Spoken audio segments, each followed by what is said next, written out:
Westernové preteky na ranči v Nemšovej sa niesli najmä v znamení prekonávania rekordov arény. Jazdcom sa mimoriadne darilo a diváci preto mohli vidieť napínavú show so všetkým, čo k vynikajúcemu rodeu patrí. Som tu každý rok a čím ďalej je to lepšie. Je to výborné. Tento rok počasie vyšlo, absolútne spokojný.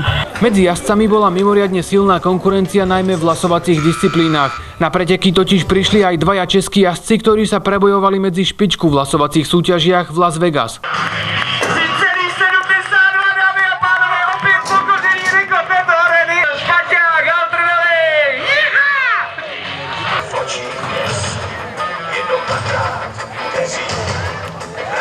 A podívejte se na toho! 2,75. 2,75 je nový rekord této arény, dámy a pánové. A necháte niečo aj domácim lasiarom, aby niečo aj zvíťazili, alebo teda si to berete všetko domov? Tak příští rok jim to nechám. A teda na budúci rok neprídete teda tým pádom? Přijdu, ale budu házet levou rukou. V rýchlostnej disciplíne Barrel Race sa odohral strhujúci súboj medzi domácou Angelikou Dobešovou a Jarmilou Urbanovou. Tej sa prvý deň podarilo prekonať rekord arény, ktorý doteraz držala Angelika.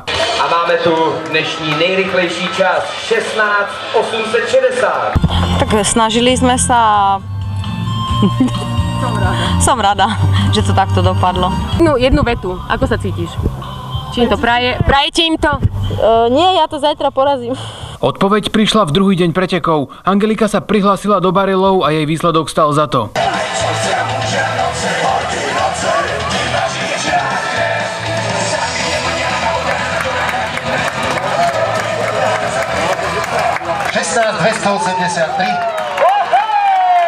Viete, čo to znamená?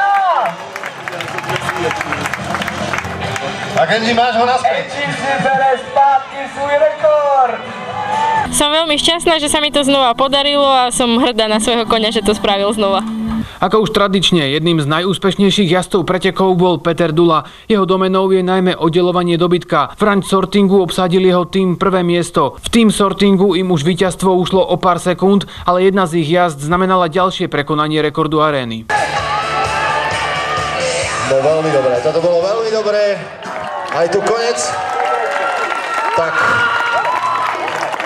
Čo vám budem hovoriť, je tu nový rekord arény. Nový rekord arény je 10 kráv a 77,44. Mal som motiváciu, pretože šíbrňáci tam dali dobrý čas, tak proste sme ich museli prekonať, ináč by som nespal. Organizátori mali pripravené aj súťaže pre divákov. Deti mohli napríklad v aréne chytať ovečky. Súťažilo sa aj o najkrajší klobúk.